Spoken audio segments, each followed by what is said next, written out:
Hello everyone, hope so you all are doing well and staying safe. So guys, मैं आप सभी के लिए एक लेटेस्ट वीडियो लेकर आ चुकी हूँ एंड आई होप आप सभी बहुत अच्छे होंगे। एंड आई नो बहुत सारे बीकॉम के स्टूडेंट्स थे, वो ये सोच रहे थे बेसिकली बीकॉम प्रोग्राम के कि दी बीए प्रोग्राम के लिए तो वीडियोस लेकर आ रहे हैं, बट हमारे लिए क्यों नहीं आ रही है। सो मैं आपको बता दूं कि आपके जितने भी important previous year question paper है, मैं आप सभी के साथ डिस्कस करूंगी। और इन क्वेश्चन पेपर्स को दिखाने का सिर्फ ये मतलब नहीं है कि मैं सिर्फ आपको ये बता रही हूँ कि आपके इस टाइप के क्वेश्चन आते हैं या पैटर्न क्या है। मैं आपको बहुत सारी इंपॉर्टेंट चीज़ें साथ साथ बताती जाऊंगी, तो वीडियो में एंड तक ज़रूर बने रहना। और आपको आज इस एक क्वेश्चन पेपर से बहुत सारी ऐसी चीज़ें जो आप सभी के लिए जाननी बहुत ज़रूरी है वो क्लियर हो जाएगी। तो चलिए वीडियो को शुरू करते हैं। एंड मैं आपको एक और चीज बता दूं, जो ये क्वेश्चन पेपर है ना, जैसा ये रहेगा डिट टू ऐसा क्वेश्चन पेपर आएगा। मतलब ये नहीं कि क्वेश्चन डिट टू रहेंगे, एग्जाम पैटर्न जिसको कहते हैं। लाइक अगर यहाँ पे लिख रहा है ना कि 8 पेजेस प्रिंटेड होंगे, तो 8 प्रिंटेड पेजेस पर ही आपके क्वेश्चन पेपर होने वाला है, ठीक है। ऐसे अगर आपका 90 नंबर का पेपर है तो वही चीजें रहेंगी, कुछ चीजें बिल्कुल सेम रहेंगी। क्या चीजें रहेंगी, कैसे रहेंगी, वो सभी इस वीडियो में जानेंगे। तो चलिए वीडियो को शुरू करते हैं। सो यहाँ पर क्या है, सबसे पहले सीरियल नंबर दिया हुआ है, मैं आप सभी को बता दूं। Serial number, unique paper code, name of the paper, course, semester, ये सभी आपको अपनी आंसर शीट के फर्स्ट पेज पर मेंशन करना है, ठीक है। सो जितना भी आपका ये मटेरियल लिखा रहता है ना आपके क्वेश्चन पेपर के ऊपर, ये सभी आप अपनी आंसर शीट के फ्रंट पेज पर लिखते हो। तो अगर आप ड्यू की पहली बार शीट भरने के लिए जा रहे हो तो ये आपके लिए बहुत इंपॉर्टेंट है वीडियो। और आपको इसमें मैंने बता दिया कि भाई जो ये चीज़ें दी जाती हैं ये आपको अपने आंसर शीट के फर्स्ट पेज पर जैसे जैसे लिखा होगा उसके सामने फिल कर देनी है। उसके बाद 3 घंटे का आपका पेपर होगा, क्योंकि ये आपका डीएससी सब्जेक्ट है, मेन सब्जेक्ट है, डिसिप्लिन सब्जेक्ट है। उसके बाद 90 नंबर का आपका जो है ये पेपर होगा, समझ रहे हो। 90 मार्क्स का आपका पेपर है। उसके बाद इंस्ट्रक्शंस दी गई हुई है स्टूडेंट्स के लिए। इस इंस्ट्रक्शंस में क्या लिखा हुआ है देखो, right your roll number on the top. सबसे पहले यहाँ पे आपको अपना रोल नंबर लिखना है, ठीक है। उसके बाद कोई 5 क्वेश्चन करने हैं, यानी कि सिर्फ 5 क्वेश्चन आपको अटेम्प्ट करने हैं। सभी क्वेश्चन इक्वल मार्क्स के हैं, ठीक है। और आप आंसर जिस भी लैंग्वेज में लिख रहे हो वो एक ही होनी चाहिए। कि अगर आपने आंसर शुरू करा है इंग्लिश मीडियम में तो आपका प्रॉपर इंग्लिश मीडियम होना चाहिए। ऐसा नहीं है कि आधा हिंदी में और आधा इंग्लिश में, ठीक है। उसके बाद हिंदी में भी आपके लिए इंस्ट्रक्शंस दी गई है, ठीक है, देख रहे हो आप। एक सेकेंड, पेज नंबर 2 पर चलते हैं, यहाँ पे इंस्ट्रक्शंस है। उसके बाद पहला क्वेश्चन आपका दे रखा है यहाँ पर। ये पहले में आपको 2 पार्ट दे रखे हैं 9-9 नंबर के, और चॉइस भी दी गई है कि या तो आप ऊपर वाला कर लो या फिर आप नीचे वाला अटेम्प्ट कर सकते हो। उसके बाद ये आपका सेकेंड क्वेश्चन दिया गया है। सेकेंड क्वेश्चन में भी आपको जो है चॉइस दे रखी है। पेज नंबर 3 पे चलते हैं, एक सेकेंड। यहाँ पे ये देखो, क्वेश्चन नंबर 3 में भी आपको चॉइस दे रखी है। तो इस टाइप से कुछ आपका चॉइस दी गई है हर एक क्वेश्चन में, और आपको इसमें से कोई 3 क्वेश्चन करने हैं और आपको 3 ही दिए गए हैं, देख रहे हो। क्वेश्चन पेपर में कितने क्वेश्चन है, एक सेकेंड। हाँ, सो क्वेश्चन नंबर में आपके जो क्वेश्चन पेपर है इसमें आपके 5 क्वेश्चंस दिए गए हैं और आपको कोई 3 करने हैं, समझ रहे हो मेरी बात। तो कोई 3 क्वेश्चन आपको अटेम्प्ट करने हैं। इंग्लिश में एक बार देख लेते हैं किस टाइप के क्वेश्चंस दिए गए हैं। सो यहाँ पे आप देख रहे हो फर्स्ट क्वेश्चन क्या है, modern organisation are an integral part of our lives today, discuss. So basically यहाँ पे आपको डिस्कस करना है। क्या डिस्कस करना है, एक बार हिंदी में भी पढ़ देती हूँ ताकि हिंदी मीडियम वाले बच्चों को भी हेल्प हो सके। पेजेस इन्होंने बहुत ही उल्टे सीधे यहाँ पे लगाए हुए हैं, इस वजह से थोड़ी प्रॉब्लम हो रही है, बट स्टिल यहाँ पर क्या लिखा हुआ है। ओके, सो फर्स्ट क्वेश्चन है आपका, यहाँ पे आप देख सकते हो। पहले क्वेश्चन का हिंदी में क्या मतलब है कि आधुनिक संगठन आज हमारे जीवन का अभिन्न अंग है, चर्चा कीजिए। यानी कि अगर इंग्लिश में बात करें तो यहाँ पे बात हो रही है। सो यहाँ पर बोला गया है कि जो मॉडर्न ऑर्गेनाइजेशन है वो अभी के टाइम पे अगर हम देखें तो integral part of our life today बन चुका है। सो उसके ऊपर आपको डिस्कस करना है, बताना है। और एक और चीज़ मैं आपको बता दूं, 9 नंबर का क्वेश्चन है, तो 9 नंबर में क्या आप 4 से 5 शीट भरने वाले हैं या 5 से 6 पेजेस भरने वाले हैं। तो मैं आपको पहले ही बता दूं, 9 नंबर के क्वेश्चन में आपको सिर्फ 4 पेज लिखना है। इट मीन्स 2 पेजेस और 4 साइड्स, ठीक है। उसके बाद नेक्स्ट क्वेश्चन क्या है, सो यहाँ पे है, what do you mean by franchising, what are its advantages to the franchiser and the franchise. So basically यहाँ पे आपको बताना है, एक बार हिंदी मीडियम में भी रीड कर लेते हैं। सो हिंदी मीडियम में दे रखा है फ्रेंचाइजिंग से आप क्या समझते हैं और फ्रेंचाइजर और फ्रेंचाइजी को इसके क्या लाभ है। तो आपको बताना है बेसिकली फ्रेंचाइजिंग क्या है सबसे पहले तो। जो फ्रेंचाइजर है और फ्रेंचाइजी है, इनको क्या बेनिफिट्स है किसके, फ्रेंचाइजिंग के, ये आपको बताना है। 9 मार्क्स का क्वेश्चन है, 4 पेजेस आप इसमें लिखोगे, ठीक है।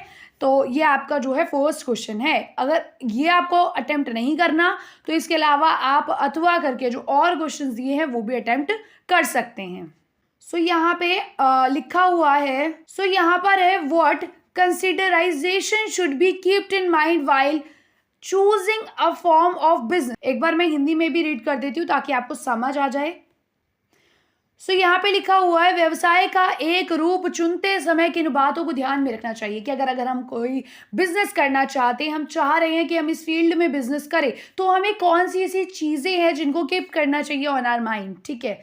ओके, यहाँ पे क्या लिखा है, explain the concept of brick and click business, what are the advantages and disadvantages of online business. So basically आपको बताना है, आपको एक्सप्लेन करना है कॉन्सेप्ट, कौन सा concept, brick and click business, ठीक है, और इसके एडवांटेजेस और डिसएडवांटेजेस बताने हैं ऑनलाइन बिजनेस में, ठीक है। Basically in Hindi, brick and click व्यवसाय की अवधारणा की व्याख्या कीजिए, यानी कि आपको बताना है ब्रिक एंड क्लिक क्या है और ऑनलाइन बिजनेस के क्या बेनिफिट्स और क्या नुकसान है। ये आप बनाकर भी लिख सकते हो और बहुत अच्छा इजी क्वेश्चन है, तो इसको तो आप इजीली ही अटेम्प्ट कर लोगे। तो अगर आपको फर्स्ट नहीं आता है सो आप ये भी अटेम्प्ट कर सकते हो। तो चलिए देखते हैं सेकेंड क्वेश्चन कौन सा दिया गया है। यहाँ पे सेकेंड क्वेश्चन क्या है, what is mean by social responsibility of business. Basically आपको बताना है सोशल रिस्पॉन्सिबिलिटी क्या है बिजनेस में, and explain the social responsibility of business towards consumers and investors. अगर हिंदी में देखें तो यहाँ क्या है कि व्यवसाय के समाज उत्तरदायित्व से आप क्या समझते हैं, यानी कि आपको बताना है कि जो व्यवसाय है, जो बिजनेस है, उसका सामाजिक उत्तरदायित्व है, आप उससे क्या समझते हैं। और जो उपभोक्ता होते हैं और निवेशक होते हैं, उपभोक्ता क्या होता है, जो कंज्यूमर होता है, और जो इन्वेस्टर होते हैं, उनके प्रति व्यवसाय के सामाजिक उत्तरदायित्व की व्याख्या कीजिए। यानी कि यहाँ पे आपको बेसिकली व्याख्या करना है, बताना है किसके बारे में, जो उपभोक्ता होते हैं और जो निवेशक होते हैं उनके प्रति जो बिजनेस के सामाजिक उत्तरदायित्व होते हैं उनके बारे में। चलिए यहाँ पे क्वेश्चन नंबर बी देख लेते हैं, सेकंड का बी और 3 पेज नंबर। यहाँ पे क्या लिखा हुआ है, explain the meaning and layers of business environment. Basically आपको बताना है जो बिजनेस एनवायरनमेंट है उसका क्या मीनिंग है और उसकी कौन कौन सी लेयर्स है, ठीक है। देन आप बताएंगे how does it's social and cultural dimensions influence business decisions, यानी कि जो कारोबार माहौल के अर्थ और परतों की व्याख्या कीजिए। जो कारोबारी माहौल होता है आपको उसके बारे में बताना है, उसका अर्थ बताना है, उसकी परतें कैसी होती है ये बताना है। इसके सामाजिक और सांस्कृतिक आयाम व्यवसायिक निर्णयों को कैसे प्रभावित करते हैं ये बताओ, यानी कि जो इसके सामाजिक और सांस्कृतिक आयाम है वो कैसे एक इनके निर्णयों को इफेक्ट करते हैं वो आपको बताना है। अच्छा, मैं एक और चीज़ बता दूं, जो ये क्वेश्चंस है ना, इनमें से पक्का कुछ ना कुछ तो ऐसे क्वेश्चंस होंगे जो रिपीट होने वाले हैं, ठीक है। तो इन क्वेश्चंस को तो बिल्कुल मत छोड़ना, अच्छे से करके जाना, क्योंकि इन्हीं में से ऐसे ही टाइप के क्वेश्चंस आपको देखने को मिलेंगे और कुछ भी अलग से वो नहीं देते हैं। और जो आपकी टीचर ने पढ़ाया है उसको जो है अच्छे से पढ़ के जाना, पेपर में आप बहुत अच्छा जो है स्कोर कर पाएंगे। चलिए देखते हैं कि सेकंड क्वेश्चन का अथवा क्या है। यहाँ पे क्या लिखा हुआ है, अब अगर आपको सेकंड क्वेश्चन नहीं आ रहा है फर्स्ट वाला अटेम्प्ट करना तो आप इसका अथवा वाला भी अटेम्प्ट कर सकते हो। पर एक चीज़ याद रखना, ऐसा नहीं है आपने फर्स्ट का ए अटेम्प्ट कर लिया और आप अथवा वाले का भी ए अटेम्प्ट कर रहे हो। या तो आप ए वाले सेक्शन के दोनों क्वेश्चन करो या फिर आप बी सेक्शन के दोनों क्वेश्चन करो। अच्छा, चलिए यहाँ पे देखते हैं क्या लिखा है, discuss the significance of idea generation for an entrepreneur. What sources of information can an entrepreneur utilize in these regards? चलिए इसका हिंदी में देख लेते हैं। यहाँ पे हम अथवा वाले क्वेश्चंस देख रहे हैं, जैसे कि आप देख सकते हो, किसी उद्यमी के लिए विचार निर्माण के महत्व पर चर्चा कीजिए। उद्यमी मतलब कोई न्यू एंटरप्रेन्योर है, उसके ऊपर विचार निर्माण के महत्व की आपको चर्चा करनी है। इस संबंध में एक उद्यमी सूचना के किन स्रोतों का उपयोग कर सकते हैं। सो यहाँ पे आपको बताना है कि कोई विचार निर्माण के जो महत्व है उन पर आपको चर्चा करनी है और आपको बताना है कि जो कोई उद्यमी है उसको सूचना के किन स्रोतों का वो अपने बिजनेस में या खुद को एंटरप्रेन्योर बनाने में कैसे उपयोग कर सकता है, वो आपको बताना है। ये 9 नंबर का क्वेश्चन है, ठीक है। सो चलिए सेकंड देखते हैं। व्यावसायिक नैतिकता को परिभाषित कीजिए तथा इसके महत्व की व्याख्या कीजिए। सो क्वेश्चन क्या है, define business ethics and explain its significance. यानी कि आपको डिफाइन करना है कि बिजनेस एथिक्स क्या है और इसको ही एक्सप्लेन करना है, ठीक है। हिंदी में हमने क्या पढ़ा था, व्यावसायिक नैतिकता यानी कि जो हमारा बिजनेस एथिक्स है इसके बारे में हमें बताना है और इसके महत्व बताना है, उसकी एक्सप्लेन करना है, ठीक है। देन थर्ड हमारा क्वेश्चन क्या दे रखा है, what is strategy planning. Strategy planning क्या है, हिंदी में पढ़े रणनीति योजना क्या है, ठीक है। इंग्लिश में क्या लिखा है, describe the steps involved in strategy planning. Describe करो स्टेप्स को, जितने भी बेसिकली इसके कर्म है किसके, स्ट्रैटेजी प्लानिंग के, रणनीति योजना के शामिल चरणों का वर्णन कीजिए। तो यहाँ पे आपको रणनीति योजना के बारे में बताना है और उसके कुछ जो चरण है, स्टेप्स है, उनके बारे में बताना है। देन आपका सेकंड क्या है, अनौपचारिक समूहों द्वारा संगठन के लिए कौन सी समस्या पैदा की जाती है। यानी कि जो अनौपचारिक जो समूह है उनके द्वारा जो संगठन के लिए जो समस्याएं पैदा की जा रही है, आपको उनके बारे में लिखना है। और प्रबंधकों को ऐसे समूह से कैसे निपटना चाहिए। यानी कि जो औपचारिक समूह है, अनौपचारिक अनऑफिशियल जो समूह है वो संगठनों के लिए बहुत सारी समस्या पैदा कर रहा है, तो प्रबंधक इसको कैसे निपटा सकते हैं वो आपको बताना है। हिंदी में पढ़ूँ तो यहाँ पर है, इंग्लिश में पढ़ूँ तो यहाँ पे है, what problems are created by informal groups for the organization, how should a manager deal with such groups। कि भाई जो ऐसे ग्रुप्स है जो क्या कर रहे हैं हमारे ऑर्गेनाइजेशंस के लिए, जो इनफॉर्मल ग्रुप्स है क्या कर रहे हैं, प्रॉब्लम क्रिएट कर रहे हैं, मैनेजर उससे कैसे डील कर सकता है उसके बारे में, उनको कैसे मैनेज किया जाए, उनसे कैसे डील की जाए, उसके बारे में आपको इस क्वेश्चन में बताना है। देन अगर आपको ये नहीं आता है तो आप अथवा वाला क्वेश्चन अटेम्प्ट कर सकते हैं, जो कि है what are the various stages in the process of decision making, discuss with the help of an example। कि आपको बतानी है जो हमारे बेसिकली जब हम कोई भी डिसीजन मेकिंग करते हैं तो कौन कौन सी उसकी वेरियस स्टेजेस होती है, उसके प्रोसेस के बारे में आपको बताना है। एंड आपको बतानी है कि किसी भी एक एग्जांपल से आपको बताना है कि उस डिसीजन का आपने कैसे उसको यूज़ किया, कैसे यूटिलाइज किया अपनी चीज़ में। जो भी आप डिसीजन बना रहे हैं, जिस भी चीज़ के लिए डिसीजन मेकिंग कर रहे हैं, तो उस चीज़ में व्यवहार में उतार कर उसका भी एग्जाम्पल आपको बताना है। होप आपको समझ आया होगा। चलिए एक बार हिंदी मीडियम में भी देख लेते हैं। जैसे कि यहाँ पे लिखा हुआ है ना, निर्णय लेने की प्रक्रिया में विभिन्न चरण क्या है, एक उदाहरण की सहायता से चर्चा कीजिए। सो यहाँ पे आपको बताना है निर्णय लेना यानी कि कोई भी डिसीजन बनाना, उसकी क्या प्रक्रिया है, उसके क्या चरण है, उसको उदाहरण की सहायता से आपको समझाना है कि भाई मैंने एक डिसीजन बनाया और ये डिसीजन मैंने कैसे अपने व्यवहार में उतारा, कैसे मैंने इसको यूज़ किया, तो वो आपको बताना है। और 9 नंबर का क्वेश्चन है, ज़्यादा कुछ भी नहीं है और 3 घंटे में आप बहुत ईजिली जो है लिख सकते हो। और ज़्यादा ज़रूरी नहीं है कि आप 4 पेज ही लिख रहे हो, 3.5 भी अगर आप लिख रहे हो या 3 भी लिख रहे हो, दैट्स इनफ, क्योंकि आप सारे क्वेश्चंस अटेम्प्ट कर रहे हो, ये ज़्यादा मैटर करता है इससे ज़्यादा कि भाई कितने पेज भरे हैं, ठीक है। सो यहाँ पे बी क्या है, distinguish between project organisation and matrix organisation, what are the merits and demerits of project organisation. Basically अगर इन हिंदी में देखें, यहाँ पे ये रहा परियोजना संगठन और मैट्रिक्स संगठन के बीच अंतर बताओ। यानी कि आपको प्रोजेक्ट ऑर्गेनाइजेशन और मैट्रिक्स ऑर्गेनाइजेशन के बीच में डिफरेंस बताना है। एंड परियोजना संगठन के गुण और अवगुण क्या है। सो यहाँ पे आपको बताना है कि जो परियोजन है इसके गुण कौन से हैं और अवगुण कौन से हैं, वो भी आपको बताना है। अगर आपको ये क्वेश्चन नहीं आता है ये तो आप इसके ऊपर वाला जो था वो अटेम्प्ट कर सकते हो। अदरवाइज चलिए 4th क्वेश्चन देखते हैं क्या है। यहाँ लिखा गया है प्रेरणा क्या है। मैकग्रेगर के सिद्धांत X और प्रेरणा के सिद्धांत Y को समझाइए। तो आपको बताना है सबसे पहले तो प्रेरणा क्या है और इसका मैकग्रेगर का X सिद्धांत और प्रेरणा का Y सिद्धांत आपको यहाँ पर डिस्क्राइब करना है। सो यहाँ पर क्या लिखा हुआ है, fourth question, what is motivation. Motivation यानी कि प्रेरणा क्या है वो बतानी और एक्सप्लेन करना है McGregor's theory X and theory Y of motivation, यानी कि आपको मैकग्रेगॉर्स की थ्योरी बतानी है, एक्स क्या थी और थ्योरी ऑफ वाई किसकी थ्योरी थी, मोटिवेशन की थी। थ्योरी ऑफ मोटिवेशन वाई को आपको यहाँ पे एक्सप्लेन करना है। Define leadership, explain various style of leadership, यहाँ पे आपको डिफाइन करना है लीडरशिप क्या है और इसके स्टाइल्स क्या क्या है वो आपको एक्सप्लेन करना है। यहाँ